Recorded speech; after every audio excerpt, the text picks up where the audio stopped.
Olá, boa noite, segundo anos vespertinos. Esta aula que vamos iniciar aqui é uma aula que fala sobre soluções, ou melhor dizendo, sobre misturas de maneira geral. Porém, vamos dar um foco especial em soluções. Mas antes vamos à introdução de misturas, todos os tipos de misturas.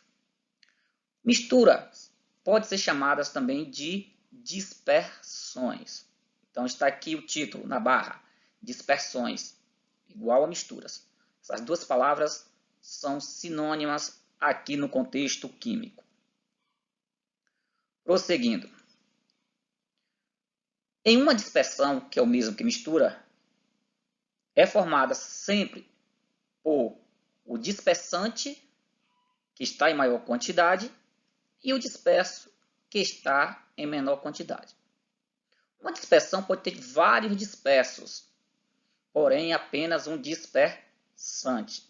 Como eu falei antes, dispersantes está em maior quantidade e os dispersos estão em menor quantidade no dispersante. A mistura entre disperso e dispersante é o que chamamos de dispersão. Continuando. Alguns tipos de dispersões comuns do dia a dia. As dispersões podem ser uma suspensão, ela pode ser também um coloide, ou ela pode ser também uma solução. Qual é então a diferença entre esses tipos de dispersões? Em outras palavras, entre esses tipos de misturas, já que dispersões é o mesmo que mistura. Vamos ver um pouquinho mais adiante que suspensões, as partículas que estão dispersas, ou seja, dentro do disperso, elas têm um diâmetro um pouco grande e por isso elas podem ser vistas com o microscópio comum ou até mesmo com o olho nu. Já os coloides, as partículas dispersas, ou seja, o disperso, que estão ali no dispersante, eles são muito pequenos e aparenta ter uma única fase, a mistura. Mas dá para ver com o microscópio as partículas que formam o disperso. Já as soluções, o disperso é muito pequeno, porque eles são, na verdade, íons ou moléculas. E aí não dá para ver com nenhum microscópio do mundo.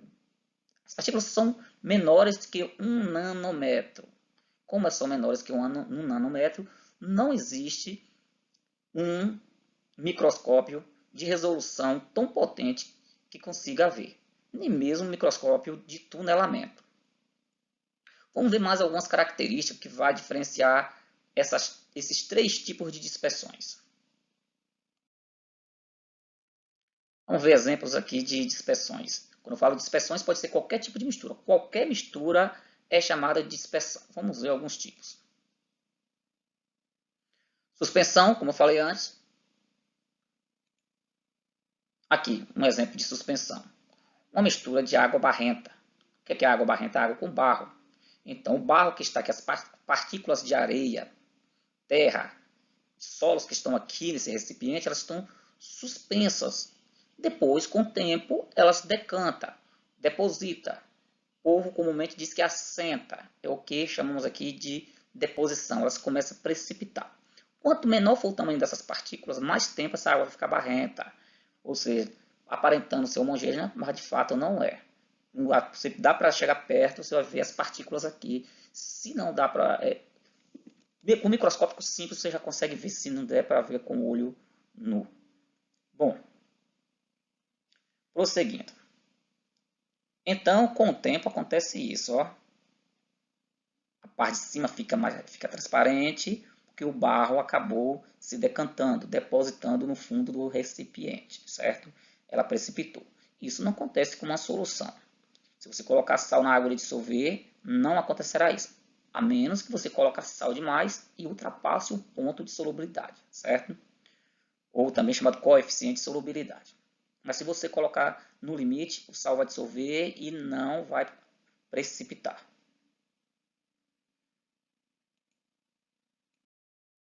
Mais alguns exemplos de suspensão. Agora, colóide. Perdão aqui pelo acento no colóide, a palavra colóide já perdeu esse acento aqui desde 2012. O sangue é um exemplo de colóide. O leite é outro exemplo de colóide. Por quê? O sangue aparenta ter uma única fase, essa fase vermelha, certo? A olho nu. Então, parece ser homogêneo. Parece, então, eu posso declará-lo como uma solução. Deveria, mas não posso. Mas por que eu não posso? Porque uma solução é uma mistura perfeitamente homogênea, só tem uma fase. Vai falar, mas o sangue aqui é perfeitamente homogêneo, só tem uma fase, só vermelho. Sim, mas se você levá-lo ao microscópio, você vai ver que o sangue é formado por 3 fases. Ele é formado por fase vermelha, que é a predominante. Aí você vai ver uma fase transparente e um pontinho branco, que é uma fase branca. Essa fase vermelha são os glóbulos vermelhos e as plaquetas contidas no nosso sangue. Já os pontinhos brancos são os glóbulos brancos, que são o mecanismo de defesa do nosso organismo, os leucócitos chamados. E tem a parte transparente, que é nada mais do que água e alguns sais e açúcares dissolvidos. Então, 3 fases. Vários componentes, mas 3 fases. Como mostra aqui a ilustração. Imagina então que esse azulzinho aqui seja o plasma, a parte transparente do sangue. E os vermelhos são os glóbulos vermelhos. E o branco, obviamente, os glóbulos brancos. 3 fases, então, está sendo enxergada. Então, ela não é uma mistura perfeitamente homogênea. Se ela não é perfeitamente homogênea, não pode ser chamada de solução. Ela é chamada de colóide.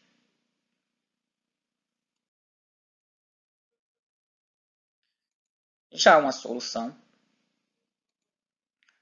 é uma mistura perfeitamente homogênea. Aqui nós temos o que? Nós temos sal e temos água. Quando esse sal cai na água, ele se dissolve. Você não vê mais o sal, mas o sal está aqui presente na água, dissolvido. Então, se você pegar uma alíquota de água e levar ao microscópio, você não vai ver mais as partículas do sal dissolvido na água. Não tem como ver. Se você tentar filtrar essa água para tirar o sal, você não consegue filtrar. As partículas são tão pequenas que não existe, melhor dizendo, filtros no mundo que consiga reter essas partículas, que no caso são os íons do cloreto e os íons de sódio. Eles passam por qualquer coisa, não são retidos. Então aqui sim é uma mistura perfeitamente homogênea. Ou seja, um outro tipo de dispersão, que é a solução. Um outro tipo de mistura, já que dispersão é a mesma coisa de mistura. De mistura de maneira geral. Desculpa aí.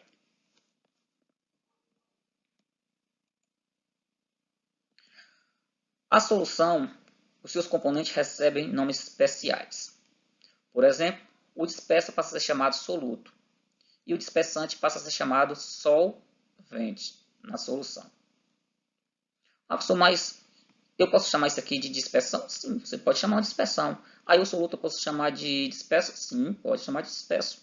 E o solvente eu posso chamar de dispersante? Sim, você pode. Mas só pode fazer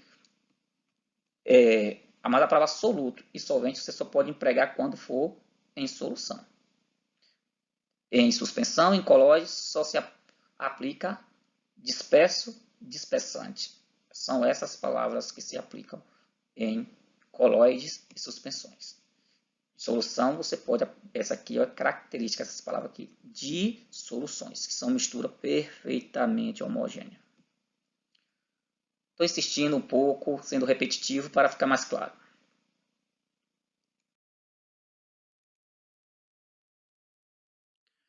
A classificação das dispersões, ou seja, das misturas, quanto ao tamanho das partículas do soluto, eu já falei anteriormente, elas podem ser suspensão, pode ser colóide ou solução.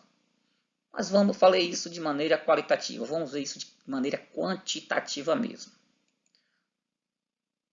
A partir de quando uma determinada solução com um determinado disperso, uma determinada mistura com um determinado disperso passa a ser uma solução, passa a ser um colóide ou passa a ser uma suspensão. Quando é que isso vai acontecer? Bom, aqui está nessa tabela as características de cada uma, em termos quantitativos. Nome, dispersão, e vamos ver o nome dessas dispersões. Quando for uma solução verdadeira, aquela que tem uma única fase, mesmo levada ao microscópio, o tamanho das partículas do soluto, ou melhor, do disperso, que estão ali dispersa, é maior do que zero e menor do que 1 nanômetro. 1 nanômetro significa que é 1 milhão de vezes menor. 1 nanômetro é 1 milhão de vezes menor do que 1 milímetro. E as partículas do disperso é maior do que zero. Se fosse zero, ela não existia. Um pouquinho maior do que zero até 1 nanômetro. Se passar de 1 nanômetro, as partículas, aí já passa a ser classificada essa mistura não mais como solução, e sim como colóides. Tiver tamanho entre 1 a 1000 nanômetros, ou seja, de 1 até 1000. E acima de 1000, se estiver acima de 1000 nanômetros, elas são chamadas de suspensões. Por isso que precipita facilmente.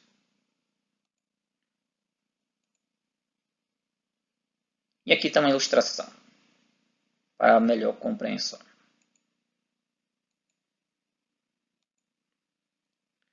Até esse ponto aqui, ó, que é 1 nanômetro, estando disperso, no dispersante, vai ser uma solução.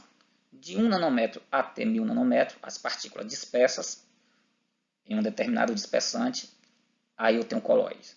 E se as partículas dispersas tiverem mais do que 1000 nanômetros, aí elas serão, essa mistura é classificada como suspensão.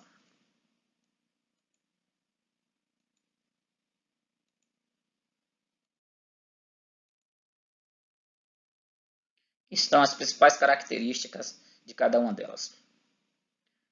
E um exemplo. Exemplo de solução, água com açúcar. Um exemplo de colóide, gelatina na água. Um exemplo de suspensão, terra suspensa na água, como mostrei antes. Água barrenta, vamos dizer assim. Natureza das partículas. Quando for solução, íons, que são átomos ou um grupo de átomos carregados, ou moléculas, que não têm carga. Os íons têm carga positiva ou negativa, e as moléculas não têm carga. Colóides. Aglomerado de íons, átomos ou macromoléculas, como proteínas, que são moléculas muito grandes. E as suspensões, grandes aglomerados de moléculas ou íons. Tamanho médio, como foi dito lá na tabela anterior, de 1 até 0, ou melhor, de 0 até 1 nanômetros, é o tamanho das partículas de uma solução. Já o tamanho das partículas dispersas em um colóide vai de 1 nanômetro a 1000 nanômetros. E acima de 1000 nanômetros já é uma suspensão. Visibilidade dessas partículas. As partículas de uma solução não são vistas com nenhum aparelho, como eu já disse antes. Pode levar para um microscópio de tonelamento, não vamos conseguir ver essas moléculas depois de dissolvida em um determinado dispersante, melhor dizendo. Exemplo, o açúcar com água. Se você colocar uma colher de açúcar em 1 litro de água, o açúcar vai dissolver e as moléculas do açúcar não serão vistas ali na água. Se você pegar uma amostra daquela água, levar para um microscópio eletrônico ou de tunelamento, não consegue ver essas moléculas de açúcar. As partículas, agora já nos colóides, as partículas são vistas com um ultramicroscópio. O leite e o sangue são exemplos. Se você pegar o leite e levar ao microscópio, consegue ver duas fases. uma branca e uma amarelada, formada por gorduras. E o leite 3, como eu falei anteriormente. E isso com um microscópio muito potente. As partículas já de uma suspensão são vistas com um microscópio comum ou com olho nu. Mesmo você consegue ver as partículas na suspensão. O exemplo mais claro disso é quando tem terra suspensa na água, dá para ver os grãozinhos de areia ali suspensos na água. E depois eles vão depositando. Quando eles são muito, muito pequenos, é preciso um microscópio simples para ver. Sedimentação, que é a deposição. As partículas de uma solução não sedimenta nunca. Você pode colocar em uma ultracentrífuga, não vai acontecer isso. Já as partículas do colóide, exemplo do leite e do sangue, elas sedimentam. Basta colocar em uma centrífuga eletrônica, ela gira muito rápido, as partículas começam a decantar e ir para o fundo do recipiente. É feito isso com o sangue para acelerar o processo de decantação e coletar aquela plasma, aquela parte transparente, isso em laboratório. E feito nas indústrias com o leite para produzir o leite desnatado. Ao fazer isso, a parte da gordura do leite fica por cima e a outra parte branca, não é transparente, fica por baixo. E eles conseguem tirar a gordura facilmente fazendo o leite desnatado. Já aqui nas suspensões, a sedimentação é espontânea. Se você deixar a água barrenta ali com o tempo, as partículas começam a ir para o fundo. Ou você pode fazer isso com a centrífuga manual, com a manivela, para acelerar o processo. A separação dos componentes de uma solução verdadeira não é possível por filtração. Por exemplo, você não consegue filtrar o sal da água, fazer com que o sal seja separado da água por filtração. Ah, então quer dizer que o sal nunca se separa da água? Separa por processo de destilação ou evaporação. Mas por processo de filtração, não, porque as partículas são muito pequenas, consegue passar por qualquer que seja o filtro. Um ultrafiltro ela consegue passar. As partículas dos colóides conseguem passar só por um filtro comum, porém é retida por um ultrafiltro. E as partículas das suspensões conseguem ser separadas assim com um filtro comum, como um filtro de papel ou de pano. Quando você passa a água com areia por um coador ou um filtro de papel, a água passa pelo filtro de papel e as partículas sólidas que são o solo ficam retidas. E o comportamento de cada uma dessas soluções na presença de um campo magnético, ou um campo elétrico, melhor dizendo. Se a solução for verdadeira e for uma solução molecular, não há condução de corrente elétrica, não há corrente elétrica. Por exemplo, açúcar dissolvido na água não vai conduzir eletricidade.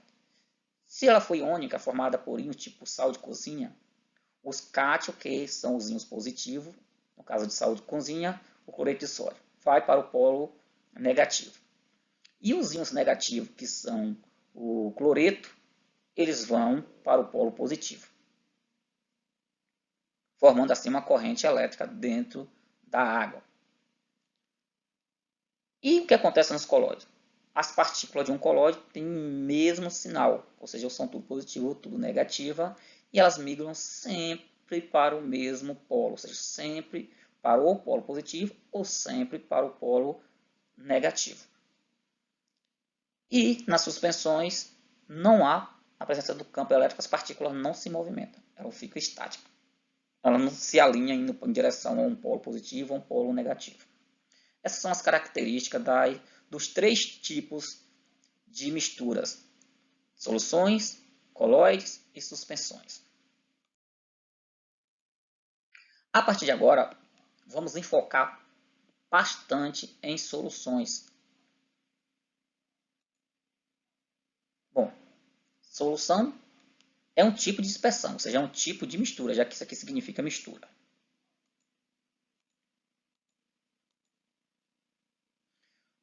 Dispersão é igual à mistura do disperso com o dispersante.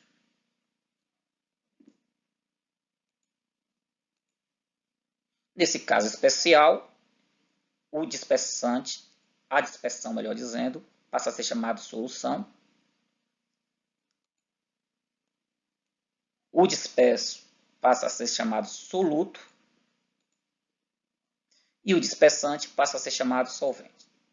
Então, uma solução, assim como em qualquer mistura só existe um dispersante, em uma solução só existe um solvente. Se tiver 10 componentes, um será o solvente e os outros 9 serão os solutos. O solvente estará sempre em maior quantidade. A classificação das soluções, que é um tipo de mistura, mistura homogênea, ou seja, uma mistura de uma única fase.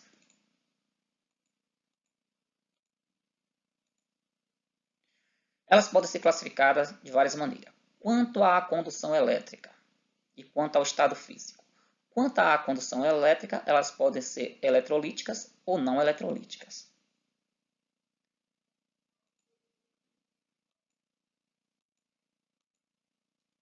Eletrolíticas, aquelas formadas por íons, portanto conduzem eletricidade, como no exemplo anterior que eu falei do sal de cozinha, que é o cloreto de sódio. Ao ser dissolvido em água, essa solução conduz eletricidade porque é formada por dois tipos de íons.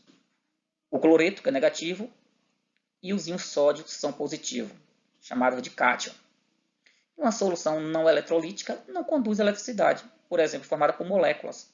Quando se dissolve açúcar na água ou álcool na água, não há condução de eletricidade, porque essa solução é formada por moléculas e as moléculas são neutras, não tem cargas, então não haverá condução de eletricidade.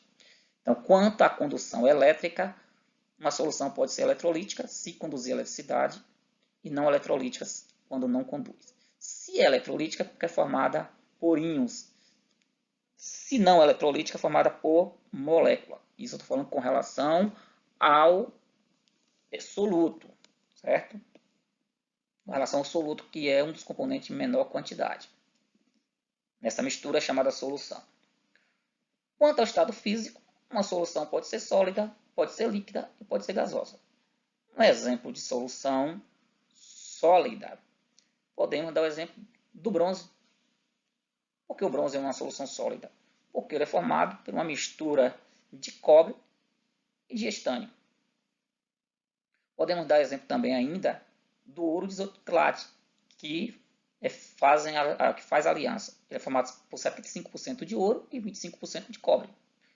Se você pegar uma aliança desse ouro, 18 quilates, e passar no esmeril, ficar só o pozinho, não dá para separar o cobre e o ouro, que é uma mistura homogênea, certo? Então, isso é uma mistura homogênea, então é uma solução, só que é uma solução sólida. Uma solução líquida. A gente já falado aqui o exemplo de açúcar dissolvido na água, o sal dissolvido na água, álcool dissolvido na água, a solução de bateria de carro, perfume que você tem na sua casa, esses são exemplos de soluções líquidas. E solução gasosa, a mais importante é o ar, que é uma mistura de vários gases, sendo 78% de nitrogênio, 21% de oxigênio, 0,9% de argônio e 0,1% de uma outras infinidades de gases. Só para lembrar, a mistura de dois ou mais gases sempre vai formar uma mistura homogênea, ou seja, sempre vai formar uma solução. Quanto à proporção entre soluto e solvente, a solução pode ser dita concentrada ou diluída. Quando há uma grande quantidade de soluto em relação à quantidade de solvente, ela é concentrada. Por exemplo, alguém fala, o café está muito doce, porque tem muito açúcar, tem muito soluto ali naquele solvente água. Quando você, outro exemplo aqui, muito doce, o exemplo mais claro, um café que o pessoal faz, o café fica tinto, o café está tinto, significa que é uma concentração muito alta de cafeína ali no café, certo? Na água, então é uma solução concentrada. Uma solução diluída é quando há pequena quantidade de soluto em relação ao solvente. Quando se faz um café, o pessoal chama ralo, comumente. Esse café chama chafé, significa que há uma concentração pequena pequena entre aspas, de cafeína ali na água. Então o café fica fraco, o pessoal diz que é fraco, diz que o café é ralo. Bom, isso é exemplo de solução diluída. Agora, e o que é uma solução saturada? É aquela solução que tem a quantidade máxima de solvente em uma determinada quantidade, uma quantidade máxima, máxima de soluto em uma determinada quantidade de solvente, e isso a uma temperatura e uma determinada pressão. Tem que ser levado em consideração tanto a temperatura quanto a pressão para definir isso aqui, ó. Não é em qualquer temperatura, não. E uma solução não saturada é aquela que contém uma quantidade menor do que a quantidade máxima de soluto em uma determinada quantidade de solvente. Vamos a exemplos de soluções físicas, para ficar mais claro aqui, que eu tinha falado anteriormente. Bom, aqui eu tenho alguns exemplos de soluções sólidas, líquida e gasosa. Só um detalhe, pessoal. Com relação a isso aqui, solução é uma mistura homogênea, lembre-se disso. Aço, uma mistura de ferro e carbono.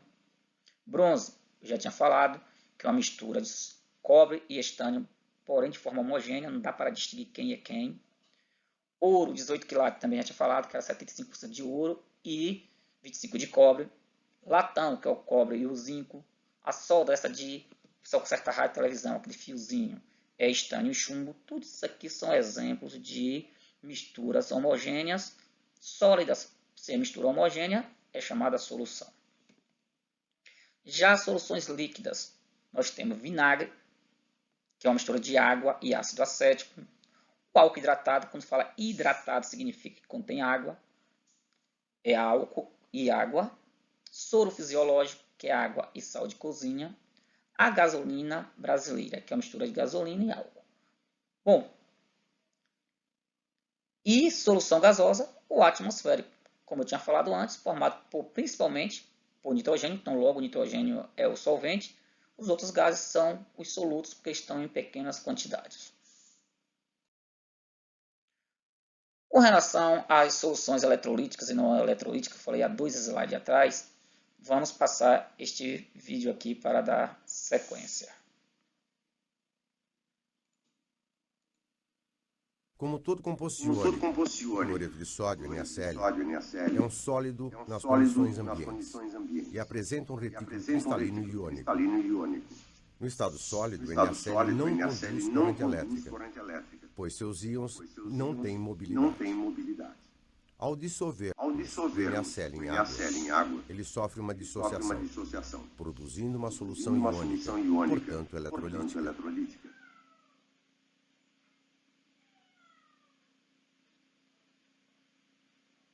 O NaCl é um elettrólito forte, quando dissolvido em água ou fundido.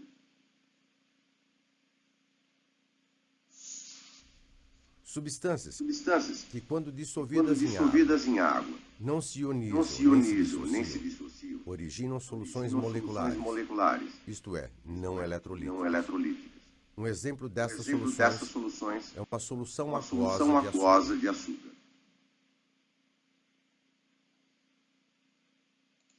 Prosseguindo. A solubilidade dos gases em líquidos. A solubilidade de um gás em um líquido é inversamente proporcional à temperatura. O que significa dizer isso? Dizer que quanto maior a temperatura que um líquido está, menos gás dissolvido nele terá. Vejamos o exemplo. Bom, aqui está. Vamos supor que tem um termômetro aqui, eu tenho esse líquido e tem um gás dissolvido representado por essas bolinhas aqui ligadas. Ó, uma a uma. Cada par de bolinhas dessa representa uma molécula. Poderia ser molécula do gás oxigênio. Então, o que ocorre? Tem uma certa quantidade aqui dissolvida nesse volume. Se aquecermos, o que é que vai ocorrer? Com aquecimento, essa molécula começa a escapar. Então, quanto maior a temperatura do líquido, menor a concentração de gás dissolvido no mesmo. Então, é inversamente proporcional. A solubilidade é inversamente proporcional à temperatura do líquido. Vejamos o caso do oxigênio. Em 0 graus Celsius, se a água estiver a 0 graus Celsius, 1 litro de água consegue dissolver 14,1 miligramas de oxigênio. Se a água estiver a 10 graus Celsius, só dá para dissolver 10,9, menos de 11. A 20 graus Celsius, dissolve 9,2. A 25 graus Celsius, dissolve 8,3. A 30 graus Celsius, dissolve 7,7. A 35, só 7 miligramas. Ó. Só tem 7 agora. E a 40 graus Celsius, só dissolve 6,5 miligramas. Caiu bastante. Ou seja, quanto maior ficou a temperatura, menor ficou a concentração de oxigênio por litro de água. Isso tem várias influências com relação à vida marítima, por exemplo. Bom, alguns peixes só conseguem sobreviver devido à quantidade de oxigênio, tipo a truta, se a temperatura estiver até 15 graus. Se a temperatura estiver maior do que 15 graus, ou seja, já caiu bastante a taxa de oxigênio para esse peixe. E ele não consegue sobreviver. A perca, a temperatura até 24 graus ela sobrevive. Temperaturas superiores a isso, ela começa a ter problemas de saúde e morre. A carpa já suporta uma temperatura maior, suporta até 32 graus Celsius. Ou seja, com uma concentração baixa de oxigênio na água. O bagre consegue até 34 graus. Então, por exemplo, se você trazer um peixe que vive lá no Polo Norte, ou até mesmo colocar nos Estados Unidos, na Europa, para criar aqui no seu aquário no Brasil, provavelmente ele não vai sobreviver. Ou você terá que deixar esse aquário refrigerado, de uma temperatura adequada, como o lago ou rio que esse peixe vivia antes. E por quê, professor? Porque diminui a taxa de oxigênio aqui, porque aqui a temperatura é mais alta. E diminuindo essa taxa de oxigênio, essa concentração de oxigênio na água, esse peixe não está acostumado com essa taxa baixa de oxigênio na água e não sobrevive. Continuando, com todos aqueles dados que a gente viu ali na tabela, dá para fazer um gráfico, e o gráfico ficaria assim, ó. Opa, deixa eu voltar aqui. Desculpa aí. A lei de Henry vai dizer o seguinte: em temperatura constante, a solubilidade de um gás, ou seja, a temperatura não mudar, ficar fixa. Agora sim, a solubilidade de um gás é diretamente proporcional à pressão sobre este gás. Ou seja, quanto mais pressão você faz em um gás, esse gás é forçado a entrar para dentro do líquido. É por isso que dentro do refrigerante tem líquido e tem bastante gás ali dissolvido, relativamente. Ou na cerveja. Quando você tira a tampa, o que acontece? Diminui a pressão e esse gás escapa, diminuindo assim a concentração. Menor pressão, menor quantidade de gás, menor concentração de gás no líquido. Isso, estou falando da pressão. Matematicamente, essa lei de Henry vai ficar assim: solubilidade é diretamente proporcional a uma constante K vezes P, onde P representa pressão. Quanto maior a pressão, maior a quantidade de gás dissolvido, que é a solubilidade, em um determinado volume de gás. Ou digo, um determinado volume de líquido. Veja um exemplo aqui, a simulação. Aqui para baixo é um líquido. Eu tenho aqui 3 moléculas dissolvidas nesse líquido. Isso em uma determinada temperatura. Vamos manter a mesma temperatura. Porém, o que vamos fazer aqui é aumentar a pressão. A pressão estava 1 atm, agora passa a ser 2 atm. O que aconteceu? Eu tinha 3 moléculas, agora eu tenho 6 moléculas dissolvidas dentro desse líquido. Se a pressão agora aumentar para 3, ficando 3 vezes maior em relação ao início, que era 1, passo a ter agora 9 moléculas dentro do recipiente, certo? Ou seja, ficou 3 vezes maior. Eram 3 moléculas de gás dissolvido aqui, nesse líquido. Agora são 9. Por que isso aconteceu? Porque a pressão ficou 3 vezes maior. Isso é a lei de Henry. solução é dita insaturada e solução saturada. Ela será insaturada quando ela tiver uma quantidade de soluto que não extrapolou o limite para uma determinada temperatura e um determinado volume, certo? E será saturada quando ela atingiu o valor máximo, que é chamado coeficiente de solubilidade, para uma dada temperatura. Vamos ver o caso do sal de cozinha a uma temperatura de 20 graus Celsius. E vamos tomar 1 litro de água, como padrão. Quanto que 1 litro de água, se estiver a 20 graus Celsius, consegue dissolver de sal de cozinha? Consegue dissolver 360 gramas, aproximadamente. Cada litro de água, se estiver a 20 graus Celsius. Então, colocando aqui 300 gramas, dissolve totalmente. Então, eu tenho uma solução insaturada, porque não atingiu o limite ainda. Colocando agora mais 60, 300 com 60, 360. Ultrapassou o limite. Então, a solução agora está saturada. Atingiu o seu limite. Ou seja, a água, estando a 20 graus Celsius, a temperatura, se você esquentar a água, consegue dissolver mais. Mas vamos supor que a água fique nesse valor, 20 graus Celsius. Se eu colocar um grãozinho de sal aqui, a água não consegue dissolver mais. Então, eu vou colocar 400 gramas. Inicialmente, ele vai sumir, dando uma aparência que está dissolvido, mas você pode mexer bastante, porque agora ele retorna para o fundo, precipita de novo. Por que isso acontece? Porque foi atingido o limite. O limite é chamado coeficiente de solubilidade. E o coeficiente de solubilidade para o sal de cozinha é 360 gramas de sal de cozinha em 1 litro de água, se essa água estiver a 20 graus Celsius. Então, se você esquentar essa água aqui, aí sim, se você esquentar essa água, consegue dissolver parte desse sal, ou até mesmo todo esse sal aqui que está no fundo. Mas aí o coeficiente de solubilidade é definido para uma determinada temperatura. Nessa de 20 graus Celsius é 360 gramas. Em outras superiores, 1 litro de água vai conseguir dissolver mais.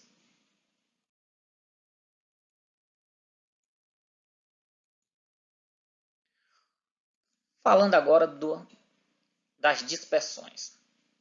As dispersões, como eu falei para vocês, é um tipo de mistura que aparenta ser homogênea, mas na verdade não é homogênea.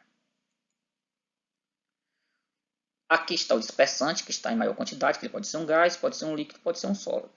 A mesma coisa o disperso. O disperso pode ser aqui na horizontal, aqui na linha, pode ser um gás, pode ser um líquido, pode ser um sólido. E essa união entre eles dá diversos tipos de colóides. Colóides são mistura que aparenta ser homogênea, mas na verdade não é. Quando se leva a um microscópio, dá para ver mais de uma fase. De gás com gás não existe colóide, porque a mistura de gases sempre forma uma mistura homogênea, ou seja, uma mistura com uma única fase. Bom, gás com líquido. Gás com líquido, sim, é chamado um aerossol líquido. É um exemplo, nós temos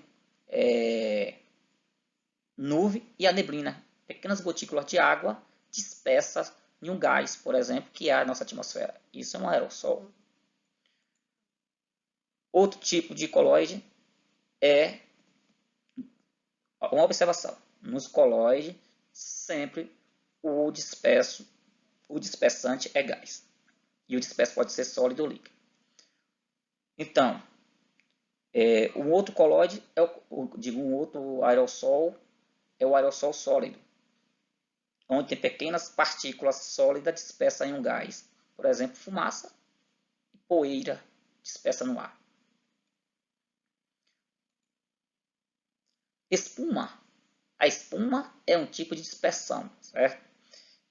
E existem dois tipos de espuma. Vamos ver o primeiro. Espuma líquida.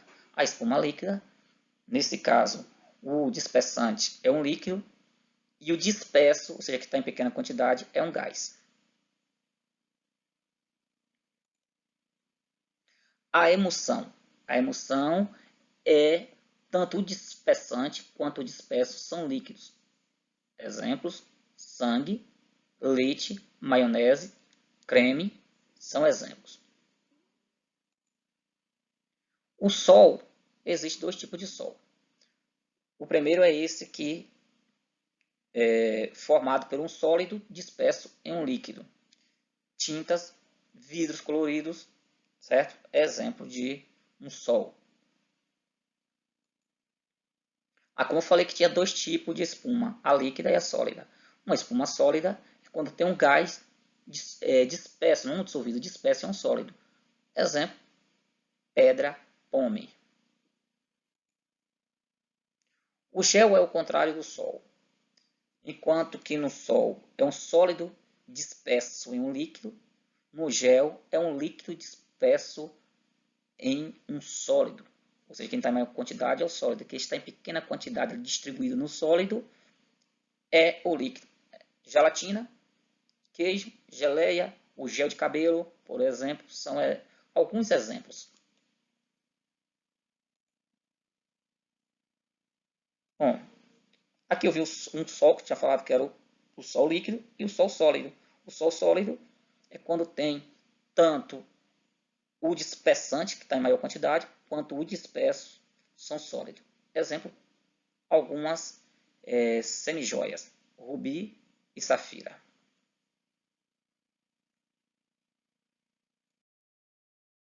O efeito Tyndall foi descoberto por esse cientista no início do século XIX. Cientista que recebe esse sobrenome, Tyndall. Esse efeito descobriu o seguinte, que quando uma luz, um feixe de luz, passa por um coloide, ele é revelado e também revela as partículas desse coloide. Se passar e não acontecer nada, ou trata de uma substância pura, tipo um líquido, ou de uma solução, tipo sal dissolvido na água ou açúcar dissolvido na água. Mas se ficar o desenho no líquido, ficar o raio de luz passando pelo líquido, dando para enxergar esse raio de luz, isso é o que chama-se efeito Tyndall, e podemos dizer que temos não uma solução, e sim uma dispersão. Vamos ao exemplo. Aqui temos o exemplo de uma solução e um sol. Esse sol aqui, no caso, é um coloide, certo? Tipo tinta, vamos imaginar. Partícula sólida dissolvida em um líquido aqui. Ao passar um raio de luz, aqui pela solução não deu para ver nada, certo? Você vai continuar vendo a solução normalmente, mas quando ele passa o sol, que é uma dispersão, que é um tipo de coloide, o que vai acontecer? Fica o desenho certinho. Quem mora em casa de telhas, quando tem uma falha à tarde, dá para ver um raio de luz passando. Você vê certinho aquele raio de luz passando e vê as partículas flutuando naquele raio de luz, partículas de poeira. Isso é o efeito Tyndall. Ou quando você está viajando de carro, dá para enxergar o farol em dia de neblinas. A luz do farol, o facho de luz, certo? Aquele feixe, ele é revelado. Isso é revelado em um coloide. Então, um coloide pode revelar um feixe de luz. Essa descoberta foi atribuída a um cientista cujo sobrenome é Tyndall. Então, é conhecido como efeito Tyndall. Até mais. Obrigado por ter assistido o vídeo. Vou passar uma lista de exercícios para vocês, que vai ser um questionário. Estará disponível terça-feira, melhor dizendo. E vocês responderão online esse questionário. É preciso assistir o vídeo. Se assistir e não entender, volte para o início e assista novamente o vídeo para poder responder o questionário.